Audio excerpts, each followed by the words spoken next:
Hello dear. Concept lecture 1 के अंदर मैं आपको रेशियो एंड प्रोपोर्शन के बेसिक से इंट्रोड्यूस कराने वाला हूं। मैं आपको ये बताने वाला हूं कि रेशियो यानी कि अनुपात को हम किस नज़रिए से देखेंगे ताकि आगे आने वाले जो क्वेश्चंस हैं उनको हम इजीली या फिर मोस्ट एफिशिएंट वे में सॉल्व कर पाएँ। तो चलिए आगे बढ़ते हैं। और इस चैप्टर के अंदर आपने क्या करना है, एटलीस्ट कंसेप्ट लेक्चर 1 के अंदर आपने पेन एंड नोटबुक का यूज़ नहीं करना है। सारा काम मेंटली करने की कोशिश करनी है और बाकायदा करना ही है। और जो भी कंसेप्ट मैं आपको बताऊं, जो भी आपको लिखने लायक बात लगे कि हाँ भाई बाद में याद रखनी चाहिए, उसको डेफिनेटली आपने नोट्स बना लेने हैं। तो स्टार्ट करते हैं। तो सबसे पहले तो आपको ये पता होना चाहिए कि भाई रेशियो होता क्या है, अनुपात होता क्या है। एक बार वीडियो को पॉज करके खुद सोचिएगा कि भाई ये अनुपात होता क्या है। अब मैं बता देता हूँ कि भाई रेशियो होता है ए वे ऑफ कंपैरिजन, मतलब कि तुलना करने का एक तरीका, दो चीज़ों की तुलना। जैसे कि मैंने आपको बताया था कि जो परसेंटेज है, जो प्रतिशत है, वो भी वे ऑफ कंपैरिजन है। दो चीज़ों को कंपेयर करने के कौन कौन से अलग तरीके हो सकते हैं, परसेंटेज हो सकता है, या फिर हम फ्रैक्शन को यूज़ करते हैं, या फिर हम किसको यूज़ करते हैं, या फिर हम रेशियो को यूज़ करते हैं। कैसे, एक एक करके बताता हूँ। मान लो आप ये बोलते हो कि किसी स्कूल के अंदर 60% गर्ल्स हैं, तो इसके अंदर आपने एग्जैक्टली ये नहीं बताया कि लड़कियां हैं कितनी या फिर स्कूल की स्ट्रेंथ है कितनी, कुछ भी नहीं बताया। लेकिन जस्ट आपने ये बताया है कि कंपेयर किया है कि भाई स्कूल की टोटल स्ट्रेंथ के कंपैरिजन में 60% लड़कियां हैं। आपने कंपेयर किया है कि पूरे स्कूल के अंदर अगर 100 स्टूडेंट है तो उनमें से 60 लड़कियां हैं। ऐसे ही अगर आप बोलते हो आपके घर में केक है कि मैं 2/3 केक खाना चाहता हूँ, तो आपने ना तो ये बताया कि भाई आप 500 ग्राम केक खाना चाहते हो या फिर 200 ग्राम केक खाना चाहते हो, लेकिन बस आपने इतना बताया है कि जितना भी केक है उसके 3 हिस्से कर दो, उसमें से 2 मैं खाना चाहता हूँ।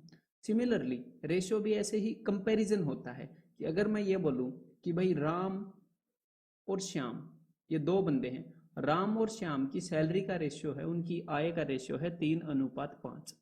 तो यहाँ पर हमने ये नहीं बताई कि भाई राम की सैलरी 30,000 है, श्याम की सैलरी 50,000 है। कुछ भी हो सकती है, राम की सैलरी 30 रुपये भी हो सकती है, श्याम की सैलरी 50 रुपये भी हो सकती है। तो हमें एग्जैक्ट वैल्यूज नहीं पता चलती इससे। ये just a way of comparison है, दो चीज़ों की तुलना करने का एक तरीका है। अगर राम की सैलरी 3 है तो श्याम की सैलरी 5 है। और जब हम दो चीज़ों को कंपेयर करते हैं तो हमें क्या पता लग जाता है, हमें बस इतना पता लग जाता है कि भाई राम के कंपैरिजन में श्याम की सैलरी कितने परसेंट ज़्यादा है, या फिर श्याम के कंपैरिजन में राम की सैलरी कितने परसेंट कम है, या फिर श्याम की सैलरी राम के कंपैरिजन में कितने गुना है। तो ऐसी ऐसी चीज़ें हमें पता लगती है, हमें एग्जैक्ट चीज़ें नहीं पता लगती। ठीक है। या फिर अगर मैं आपको एक और तरीके से इसे दिखाना चाहूँ, क्योंकि कई बार क्या होता है कि कुछ रुपए हैं उनको कुछ रेशियो में डिवाइड करना होता है या किसी भी चीज़ को। तो मान लो हमारे सामने ये कोई चीज़ है, ठीक है। मान लो जो हमारे सामने ये सर्कल है, ये है पॉपुलेशन ऑफ ए सिटी, एक सिटी की पॉपुलेशन है। और इस सिटी के अंदर प्राइवेट जॉब करने वाले और गवर्नमेंट जॉब करने वाले, इन लोगों का रेशियो है 3:5। ये जो भी शहर है उसके अंदर, ठीक है। तो इसका मतलब क्या है कि ये जो पूरा शहर है इसमें जितने भी लोग हैं, जो भी इसकी पॉपुलेशन है, इसकी पॉपुलेशन को ये रिप्रेजेंट करता है, ये दर्शाता है। अगर इसमें जितने भी लोग हैं उनको मैं ओवरऑल 8 हिस्सों में बांट दूं, 8 बराबर हिस्सों में, बिकॉज 5 और 3 8, अगर 8 बराबर हिस्सों में मैं बांट दूं तो उसमें से अगर मैं 3 हिस्से उठाऊंगा, उसमें से 3 हिस्से उठाऊंगा, तो वो ये 3 हिस्से मैंने प्राइवेट से उठाए, तो उतने लोग प्राइवेट जॉब कर रहे हैं। और इसमें से जो मैं 5 हिस्से उठाऊंगा, जो उनकी वैल्यू होगी, उतने लोग गवर्नमेंट जॉब कर रहे हैं। तो इसका मतलब क्या है, सिंपली अगर किसी चीज़ को हमने 3:5 में बांटना है तो मतलब उस चीज़ के 8 बराबर टुकड़े कर दो और उसमें से 3 टुकड़े एक तरफ उठा लो, 5 टुकड़े एक तरफ उठा लो। या फिर आप इसको कैसे ही बोल सकते हो, बिकॉज जो फ्रैक्शन है, फ्रैक्शन भी एक वे ऑफ कंपैरिजन है ना। जो फ्रैक्शन है, भिन्न है, उससे भी तो हम तुलना करते हैं चीज़ों की। या फिर आप ऐसे भी बोल सकते हो कि भाई जितनी भी चीज़ है अगर उसके हम 8 टुकड़े करें तो उसमें से उस 8 में से 3, मतलब उसका 3/8। अगर 8 बराबर टुकड़े करें तो 8 में से 3 टुकड़े प्राइवेट के हैं और 8 में से 5 टुकड़े गवर्नमेंट के हैं। मतलब जितनी भी शहर की पॉपुलेशन है उसका 5/8 भाग गवर्नमेंट जॉब करते हैं और उसका 3/8 भाग प्राइवेट जॉब करते हैं। तो ये बेसिक सी बात है रेशियो की। अब हम क्या करते हैं, कुछ बेसिक क्वेश्चंस करते हैं, और इन क्वेश्चन की मेरी एक्सप्लेनेशन जानने से पहले बिना पेन एंड कॉपी के एक बार खुद आंसर करिएगा, और फिर डेफिनेटली ये बेसिक्स हैं, चाहे आपको आते हो ना आते हो, अपने तसल्ली से एक मूवी की तरह मेरी बातों को पूरे अच्छी तरीके से समझना है, एक एक बात को सुनकर, स्पीड नहीं बढ़ानी है, ठीक है। तो देखो, a sum of money ₹4200 is distributed among Amar and Madan in 9:5, कि भाई 4200 रुपए हैं, उनको 9:5 में बांट दिया गया है। तो इसका मतलब टोटल कितने हिस्से किए गए हैं, 9 + 5 14, टोटल 14 पार्ट्स किए गए हैं जितने भी रुपए हैं उनके। तो भाई एक पार्ट की वैल्यू कितनी होगी, 4200 के 14 पार्ट, तो एक पार्ट की वैल्यू हो गई भाई साहब 300 रुपये, ठीक है। एक पार्ट की वैल्यू हो गई 300 रुपये, और यहाँ पर एग्जामिनर क्या बोल रहा है कि अमर को कितने पार्ट देने हैं, 9, तो 9 पार्ट की वैल्यू कितनी हो जाएगी, 9 × 2700। मदन को कितने पार्ट देने हैं, 5, तो 5 पार्ट की वैल्यू कितनी हो जाएगी, एक पार्ट की 300 है तो 5 × 1500, ठीक है। मतलब हम ऐसे निकाल सकते हैं। तो यहाँ पर पूछा क्या है, यहाँ पर उसने पूछा है मदन के हिस्से कितने रुपए आएंगे, तो भाई मदन के हिस्से 5 पार्ट आ रहे हैं, एक पार्ट की वैल्यू 300, तो 5 पार्ट की वैल्यू 1500, यहाँ पर आंसर क्या हो जाएगा, ऑप्शन बी, ठीक है। देन ये क्वेश्चन ट्राई करो एक बार। 120 students appeared in a test, which of the following can not be the ratio failed students and passed students. तो 120 लोगों ने एक टेस्ट दिया, उसमें से कुछ लोग फेल हुए हैं और कुछ लोग पास हुए हैं, और इन्होंने ये बोला है कि भाई नीचे जो ऑप्शंस दिए गए हैं इनमें से which one of the following can not B, कि कौन से वाला फेल्ड और पास का रेशियो नहीं हो सकता। तो हम क्या करेंगे, हम ऑप्शंस को चेक करेंगे और जो भी रेशियो हो सकता है उसको काट देंगे, क्योंकि हमने निकालना है कि कौन से वाला रेशियो नहीं हो सकता। तो देखो, ऑप्शन 1 को चेक करते हैं कि क्या फेल्ड और पास्ट स्टूडेंट का रेशियो 3:5 हो सकता है कि नहीं। मतलब कुल मिलाकर बात क्या कह रहे हैं कि क्या हम 120 को 3:5 में बांट सकते हैं कि नहीं। तो जब भी आप किसी भी वैल्यू को 3:5 में बांटते हो तो कुल मिलाकर 5 और 3 8, पहले उस चीज के 8 बराबर हिस्से करते हो। 120 के 8 बराबर हिस्से करो, क्या इसके 8 बराबर हिस्से हो रहे हैं, हाँ जी हो रहे हैं, और एक पार्ट की वैल्यू कितने के बराबर आ गई, एक पार्ट की वैल्यू 15 के बराबर आ गई। और एक बात मेरी ध्यान से सुनो, जब आपको एक पार्ट की वैल्यू मिल गई तो आपको 3 पार्ट की वैल्यू भी मिल जाएगी और आपको 5 पार्ट की वैल्यू भी मिल जाएगी, चाहे वो कुछ भी आए मिल तो जाएगी ना।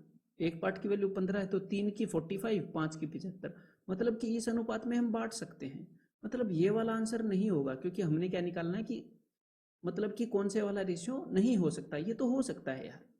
तो कुल मिलाकर यहाँ पे हमने क्या समझना है कि 5 और 3 8, अगर हम 120 को 8 हिस्सों में बांट पाए और एक हिस्से की वैल्यू कुछ ना कुछ आई, मतलब कि इंटीजर में आई, क्योंकि जो लोग हैं वो ऐसे तो नहीं हो सकते ना कि 3.5 लोग फेल हो गए, ऐसे तो नहीं हो सकता, या तो 3 लोग फेल होंगे या 4 होंगे। तो अगर हम एक पार्ट की वैल्यू निकाल पाए, मतलब कि उस रेशियो में हम बांट पाएंगे, मतलब कि कुछ ना कुछ लोग तो वहां पर कुछ ना कुछ वैल्यू तो आ ही जाएगी। कैसे, एक और एग्जांपल को सोल्व करके दिखा देता हूं कि ऑप्शन नंबर 2 को लेते हैं कि 9:1 में क्या हम इसको बांट सकते हैं। तो 9:1 में बांटने के लिए इसके 10 हिस्से करने पड़ेंगे, तो 10 हिस्सों 120 के 10 हिस्से, तो एक हिस्से की वैल्यू कितनी आ जाएगी भाई, एक हिस्से की वैल्यू आ जाएगी 12, तो 9 हिस्से की वैल्यू तो आ ही जाएगी ना, जब एक हिस्से की वैल्यू आ गई 12 नहीं में 108। 120 को हम 10 पार्ट्स में बांट सकते हैं, मतलब कि इस अनुपात में 120 को बांट सकते हैं, तो ये भी आंसर नहीं है। हमने निकालना है कि किस रेशियो में हम 120 को डिवाइड नहीं कर सकते। तो 7 और 5 12, 12 हिस्सों में बांटना है। क्या 120 को 12 इक्वल पार्ट्स में बांट सकते हैं, बांट सकते हैं, तो ये भी आंसर नहीं होगा। अगला ऑप्शन क्या है, 11 + 5 16, क्या 120 को 16 बराबर हिस्सों में बांट सकते हो, नहीं बांट सकते। काट के देख लो, 16 7 112, 7.5 आएगा, तो एक हिस्से का मतलब है 7.5, तो 5 हिस्सों का मतलब क्या होगा, 5 हिस्सों का मतलब होगा 7.5 × 5, तो ये हो जाएगा 35 और 2.5 37.5, तो 37.5 लोग फेल नहीं हो सकते ना। तो यहां पर आपने क्या देखना है कि जब आप इसको, जब आप जितना भी जो वैल्यू है उसको उतने टोटल हिस्सों में ना बांट पाओ बराबर, इसका मतलब उस रेशियो में आप उसको नहीं बांट सकते, और यहाँ पर इन्होंने यही पूछा था, तो आंसर क्या हो जाएगा, ऑप्शन 4। इसी तरह का एक और क्वेश्चन ट्राई कीजिए जरा। If a box containing 1 dozen mirrors, तो भाई एक डिब्बे के अंदर 12 शीशे हैं, हैज स्लिप्ड, वो गिर गया, एंड सम मिरर्स ब्रोकन, इसमें से कुछ मिरर ब्रोकन हो गए, टूट गए, और कुछ मिरर परफेक्ट है, टूटे नहीं है, ठीक है, कुछ ब्रेक हो गए। विच of the following can not be the ratio of broken mirrors and unbroken mirrors, जो कि ठीक है। तो सिंपल सी बात क्या है कि भाई 12 है, उसको 2 हिस्सों में बांटना है, तो क्या उसको हम 3:1 में बांट सकते हैं? तो 3:1 मतलब कि टोटल 4 हिस्सों में बांटना पड़ेगा। तो क्या आप 12 को 4 हिस्सों में बांट सकते हो? हाँ जी, हम तो बांट सकते हैं। तो भाई इस रेशियो में आप बांट पाओगे, 12 को 4 हिस्सों में बांटोगे तो एक हिस्से की वैल्यू 3 आएगी, तो ये रेशियो आप निकाल पाओगे। लेकिन हमने क्या देखना है कि कौन से रेशियो में हम, कौन से अनुपात में हम नहीं बांट सकते, तो ये भी आंसर नहीं होगा। 7 और 5 12, क्या आप 12 को 12 बराबर हिस्सों में बांट सकते हो? हाँ, एक हिस्से की वैल्यू 1 आएगी, तो ये भी आंसर नहीं होगा, इस रेशियो में भी बांट सकते हैं। क्या हम 12 को 5 बराबर हिस्सों में बांट सकते हैं? नहीं बांट सकते भाई साहब, इंटीजर में तो ये आएगा नहीं। तो इसका मतलब यही हमारा आंसर है, ब्रोकन और अनब्रोकन मिरर का रेशियो ये नहीं हो सकता है। अगले वाला भी हो सकता है, आप चेक कर सकते हो, 1 और 2 की वैल्यू कितनी आई? 3, तो 12 को 3 हिस्सों में हम बांट सकते हैं, एक हिस्से की वैल्यू 4 आएगी, ठीक है। अब एक बार ये क्वेश्चन ट्राई करो भाई। If a sum of ₹4410 is distributed among Sunny, Bobby and Dharmendra, तो भाई इतने रुपए, इनमें से कुछ तो सनी देओल को दे दिए, कुछ बॉबी देओल को, कुछ धर्मेंद्र को, इन the ratio 3:7:8 respectively, what is the part of Sunny? तो सनी को कितना पार्ट मिला? तो सनी, बॉबी, धर्मेंद्र किस रेशियो में बांटे गए? 3, 7, 8। तो कुल मिलाकर रुपए के कितने हिस्से किए गए? 3 + 7 10, 10 + 8 18 पार्ट किए गए। कितने रुपए के? इतने रुपए के, ठीक है। तो इन 18 हिस्सों में से सनी को कितने हिस्से दिए गए? तो भाई सनी को दिए गए 3 हिस्से, मतलब कि 3/18, 18 में से 3, ठीक है। टोटल अगर रुपए 18 हैं तो उसमें से 3, तो फ्रैक्शन में कितना आ गया कि भाई 1/6 रुपए सन्नी को दिए गए। तो किसका 1/6 है? 4410 का 1/6 है, ठीक है। अगर बॉबी के पूछे होते तो 7/18, टोटल 18 पार्ट किए गए, उसमें से 7 पार्ट बॉबी को दिए गए, मतलब बॉबी को जो रुपए दिए गए हैं, टोटल जितने भी रुपए हैं उनका 7/18 है वो। तो ये ऐसे हमें मिलता, ठीक है। तो चलिए अब ये कैलकुलेट कर लेते हैं, 6 7 42, 6 3 18, 6 5 30, तो यहाँ पर आंसर क्या आ जाएगा? Option D. अब ये वाला क्वेश्चन ट्राई करो एक बार। The ratio of the number of employees in HR department, marketing department and financing department, finance department is 2:3:1। तो भाई 3 डिपार्टमेंट के अंदर 2:3:1 रेशियो है। If the total number of employees in these 3 department form 60% of the total employees, मतलब कि पूरी company के अंदर जितने भी लोग काम करते हैं उसके, मान लो यहाँ पर 100% काम करते हैं, तो 60% लोग काम करते हैं किन में? इन 3 डिपार्टमेंट में, HR में, मार्केटिंग में और फाइनेंस में। बाकी के जो 40% है वो कहीं और काम करते हैं। अब ये क्या पूछ रहे हैं? ये पूछ रहे हैं what percent of the employ of that company, कि इस कंपनी के कितने % एम्प्लॉय HR डिपार्टमेंट में काम करते हैं। तो मतलब कि कुल मिलाकर हमें जो टोटल बंदे मिले वो सिर्फ 60% मिले, जिसको हमने इस रेशियो में बांटना है। किस रेशियो में बांटना है? 2:3:1। तो टोटल मिलाकर कितने हिस्से करने हैं भाई? 60% के। 3 और 2 5 और 1 6, 6 पार्ट में करना है हमने, 6 पार्ट में डिवाइड करना है किसको? 60% को। 60% एम्प्लॉइज ऐसे बटे हुए हैं, तो 6 पार्ट की वैल्यू 60% है, तो एक पार्ट की वैल्यू कितनी होगी? एक पार्ट की वैल्यू होगी 10%, 6 पार्ट की 60%। तो इसका मतलब HR में कितने बंदे हैं? 20, 2 पार्ट की वैल्यू 20%। मार्केटिंग में कितने बंदे हैं? 30%। फाइनेंस में कितने बंदे हैं? 10%। तो यहाँ पर हमसे पूछा किसका है? HR का, तो यहाँ पर आंसर क्या हो जाएगा? ऑप्शन बी, ठीक है। ये क्वेश्चन ट्राई करो एक बार। A sum of money distributed among A, B and C in the ratio 3:7:5, 3:7:5 के अंदर 3 लोगों के अंदर रुपए बांट दिए गए। If difference of A and B is ₹7600, अगर A और B का डिफरेंस 7600 है, A और B को जो रुपए मिले उनका, then what is the share of C, तो C को कितने रुपए मिले होंगे? तो देखो कि मान लो ये जितने भी रुपए हैं 7600 रुपये, ये हैं भाई 7600 रुपये, तो 7600 रुपीज को हमने 15 बराबर पार्ट्स में डिवाइड कर दिया, ये यहाँ पर 15 बराबर हिस्सों में बांट दिया। तो बिकॉज 15 मैंने क्यों बोला, 7 और 3 10 और 5 15, इन तीनों का सम कितना है 15, तो इसको 15 पार्ट्स में डिवाइड कर दिया, जिसमें से 3 पार्ट मिले हैं किसको, ए को, और 7 पार्ट मिले हैं किसको, बी को, और बाकी के 5 पार्ट किसको मिले हैं, सी को। क्लियर है, टोटल 15 में से। और यहां पर एग्जामिनर ने क्या बोला है, difference of A and B, तो भाई ए को मिले हैं 3 पार्ट और बी को मिले हैं 7 पार्ट, तो इन दोनों का डिफरेंस कितना है, इन दोनों का डिफरेंस है 4 पार्ट्स के बराबर, इन दोनों का डिफरेंस कितना है 4 पार्ट्स के बराबर।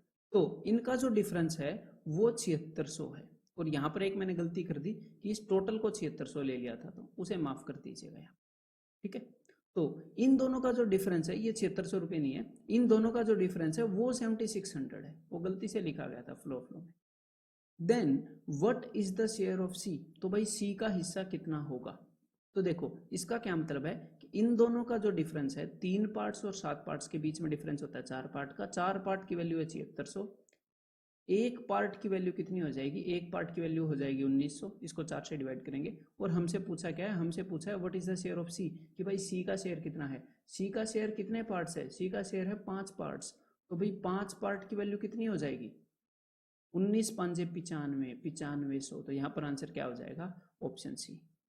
और अगर एग्जामिनर यहाँ पर आपसे ये पूछ लेता कि भाई बी और सी के बीच में कितने रुपए का डिफरेंस है, जो बी का हिस्सा है और जो सी का हिस्सा है उनके बीच में कितने रुपए का डिफरेंस है, तो बी को मिले हैं कितने पार्ट्स भाई, बी को मिले हैं 7 पार्ट, सी को मिले हैं 5 पार्ट, तो कितने हिस्सों का डिफरेंस है, 2 पार्ट्स का डिफरेंस है। तो अगर 4 पार्ट्स की वैल्यू 7600 है तो 2 पार्ट्स की वैल्यू कितनी होगी 7600 की आधी, यानी कि 3800, उस केस में 3800 हो जाता। मतलब कुल मिलाकर हमने बस एग्जामिनर की बात समझनी है, ठीक है, कैलकुलेशन इतनी है नहीं इन क्वेश्चंस में। ये क्वेश्चन ट्राई करो जरा, और पेन एंड नोटबुक मत यूज करना इन क्वेश्चंस के अंदर। In a district the ratio of cows to buffaloes is 5:3, cows और बफेलोज का रेशियो 5:3 है, उनका अनुपात, गायें और भैंस का, ठीक है, ये गायें। If cows are 8000 more than buffaloes, और जो गायें हैं वो बफेलो से 8000 ज्यादा हैं, तो ये गाय हैं भाई साहब, ये बफेलो हैं, गाय 5 पार्ट हैं, बफेलो 3 पार्ट हैं, तो गायें कितनी ज्यादा हैं, मान लो टोटल जितने भी जानवर हैं उस शहर में उनको हमने 5 और 3 8 हिस्सों में बांट दिया, उनको हमने 8 हिस्सों में बांट दिया, तो इसका मतलब है उसमें से 3 हिस्से तो बफेलो के हैं और बाकी के सारे हिस्से काऊ के हैं, तो भाई 5 पार्ट 3 पार्ट से कितने ज्यादा होते हैं, 2 पार्ट ज्यादा होते हैं। और यहाँ पर एग्जामिनर क्या बोल रहा है कि 8000 गायें ज्यादा हैं, इसका मतलब ये जो गायें 2 हिस्से ज्यादा हैं, 2 पार्ट ज्यादा हैं ये काऊ में, उसकी वैल्यू 8000 है, तो एक पार्ट की वैल्यू कितनी होगी, तो एक पार्ट की वैल्यू हो जाएगी भाई 4000। और एग्जामिनर ने पूछा क्या है, एग्जामिनर ने पूछा है देन नंबर ऑफ बफेलोज, तो भाई बफेलोज कितनी है, तो बफेलो कितने हैं, 3 पार्ट बफेलो हैं, तो 3 पार्ट की वैल्यू क्या हो जाएगी 12000, तो यहाँ पर आंसर क्या हो जाएगा ऑप्शन बी। क्लियर है, अब आगे बढ़ते हैं।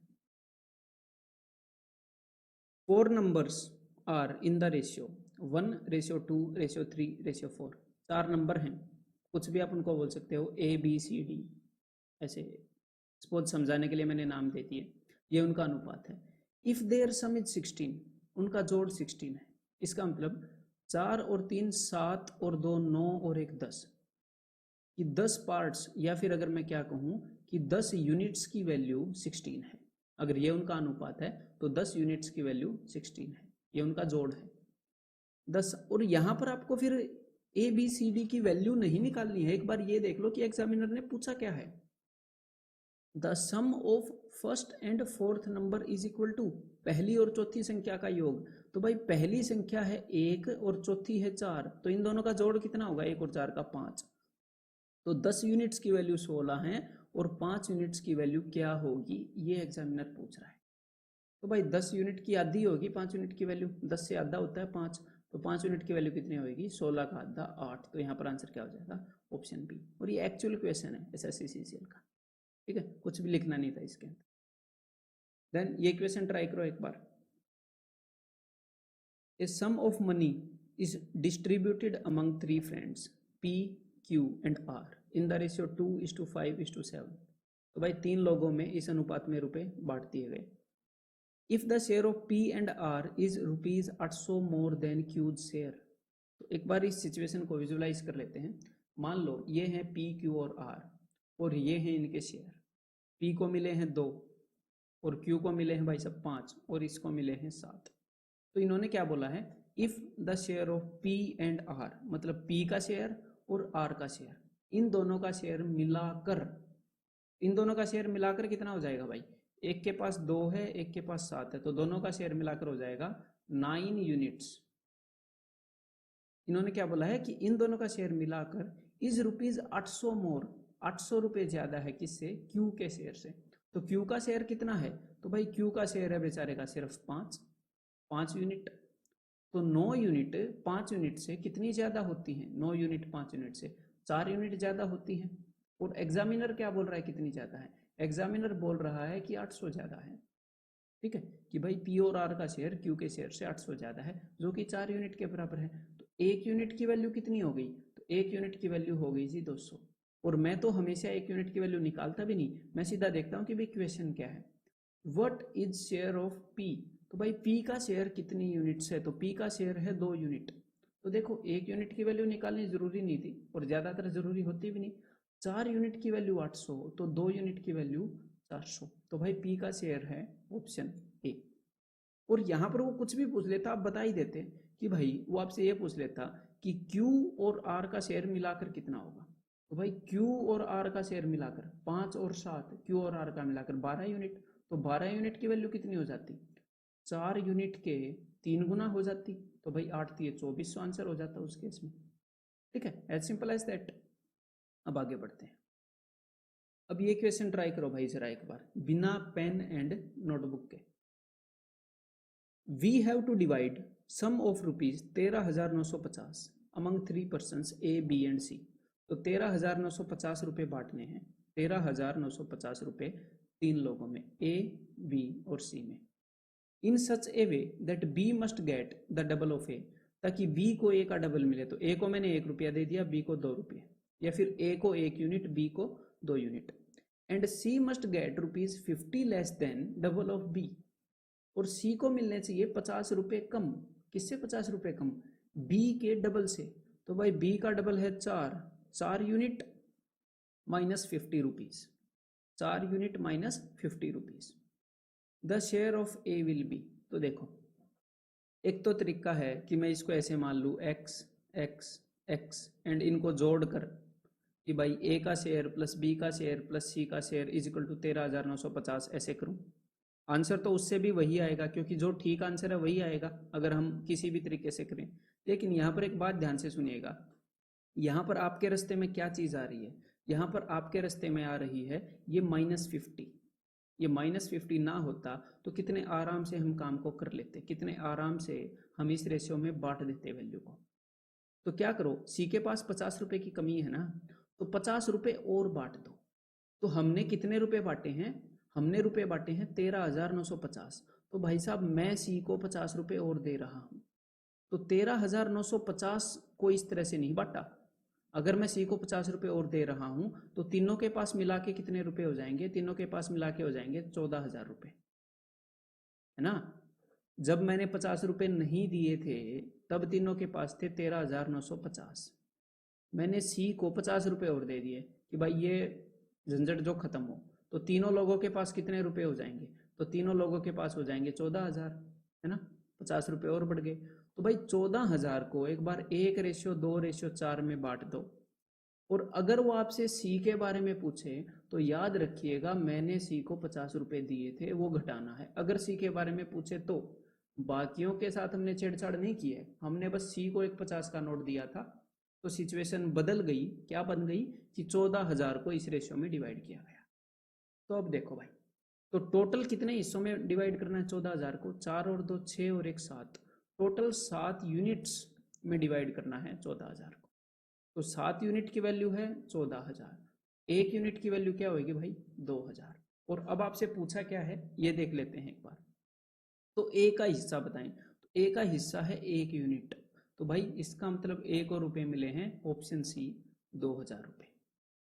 या फिर अगर वो आपसे पूछ लेता कि भाई सी का हिस्सा बताओ, तो सी का हिस्सा आप कैसे बताते कि भाई 1 यूनिट की वैल्यू 2000, तो 4 यूनिट की वैल्यू है भाई साहब 8000, लेकिन सी को 8000 रुपये नहीं मिले। 8000 रुपये सी के कब बनते हैं, जब मैंने एक 50 का नोट दिया था। एक्चुअल में सी को कितने रुपए मिले हैं, एक्चुअल में सी को मिले हैं 8000 से 50 कम, 7950 रुपये मिले हैं सी को। ठीक है, तो बस अपनी तरफ से थोड़े रुपए हम छीन सकते हैं, दे देते हैं, बिकॉज ये एक्चुअल क्वेश्चन है, एग्जाम में आया हुआ है एसएससी सीजीएल में है। तो क्वेश्चन को इजी करने के लिए हम ये काम कर सकते हैं। तो एक बार इस क्वेश्चन को भी ट्राई करिएगा उसी तरीके से करने की। और mentally an amount of 1300 is distributed to 3 persons A B and C. तो भाई 1300 रुपये 3 लोगों में बांटे गए, ए बी और सी के अंदर। किस तरीके से, such that amount received by A and B were in the ratio 3:4। A और बी को जो रुपए मिले वो 3:4 में थे। इफ सी गेट्स ₹1000 मोर, अगर सी को 100 रुपये और मिलते हैं, 100 मोर देन ए, अगर सी को 100 रुपये और मिलते हैं ए से 100 रुपये ज्यादा मिलते हैं, तो भाई ए को कितनी यूनिट मिली है, ए को मिली है 3 यूनिट, तो सी को मिले होंगे 3 यूनिट प्लस 100 रुपये। तो ये सी बड़े पंगे कर रहा है, एक बार तो सी को कम मिले थे, अब की बार ज्यादा रुपए लेकर बैठा है। तो how much amount did B get. अब मैंने क्या किया, मैंने देखा कि भाई ये 3 लोग खड़े हैं, तीनों लोगों के पास मिलाकर 1300 रुपये हैं, और ये जो सी है ये कैलकुलेशन में कर रहा है प्रॉब्लम। मैंने सी को बोला कि भाई ये एक 100 का नोट मेरे को दे दे, ये जो तेरा 100 का नोट जो प्रॉब्लम कर रहा है ये मेरे को दे दे। तो सी ने वो 100 का नोट मेरे को दे दिया। तो ध्यान रखिएगा मैंने सी से एक 100 रुपये का नोट ले लिया है। ठीक है, तो अब इन 3 लोगों के पास 1300 रुपये तो बचे नहीं होंगे, सी से मैंने 100 रुपये ले लिए ना, 1200 रुपये। तो 1200 रुपये को इस रेशियो के अंदर डिवाइड किया गया है। बस अभी तो तुरंत निकाल लेंगे, अब तो सिंपल हो गई ना वैल्यू। अब देखो 4 और 3 7 और 3 10, मतलब कि कुल मिलाकर 10 यूनिट्स के अंदर आपने डिवाइड करना है 1200 रुपये को। तो 1 यूनिट की वैल्यू आ जाएगी 120, 1 यूनिट का मान। और हमने बताना क्या है, अगर आपसे सी का पूछे तो ध्यान रखिएगा 100 रुपये हमने ले रखे हैं उससे। तो भाई यहाँ पर इसने पूछा है बी का, तो बी को मिले हैं जी 4 यूनिट रुपए, तो 4 यूनिट रुपए की वैल्यू हो जाएगी 120 का 4 गुना 480, तो आंसर हो जाएगा ऑप्शन 3। लेकिन अगर आपसे सी का पूछे तो सी का क्या आंसर होएगा, 3 × 120, ये हो जाएगा भाई साहब 360। और 100 रुपये मैंने ले रखे हैं, जब मैंने 100 रुपये लिए तो उस बेचारे के पास 360 हैं, एक्चुअल में 1300 रुपये बांटे थे तो उसके पास 460 थे। ठीक है, तो अब आपने क्या करना है, अब आपने पीडीएफ का प्रिंट आउट, मैं उम्मीद करता हूँ आपने निकलवा लिया होगा। तो भाई इसके बाद तुरंत पीडीएफ में से जो इस एक्सरसाइज के अंदर जो क्वेश्चन मैंने करवाए हैं जो इस कंसेप्ट लेक्चर के अंदर, वो अटेम्प्ट करो मेंटली, और एक्सरसाइज 1.1 भी अटेम्प्ट करो। ठीक है, अगले कंसेप्ट लेक्चर में मिलते हैं। और एक्सरसाइज 1.1 के सॉल्यूशंस ट्राई करना कि आप ना देखो, खुद ही कर लो। अगर खुद ही ना हो तो 2-3 बार ट्राई करो, फिर भी ना हो तो फिर एक बार अगले राउंड में कर लेना, 1-2 दिन बाद ट्राई करो कि मेरे सॉल्यूशन कम ही देखो।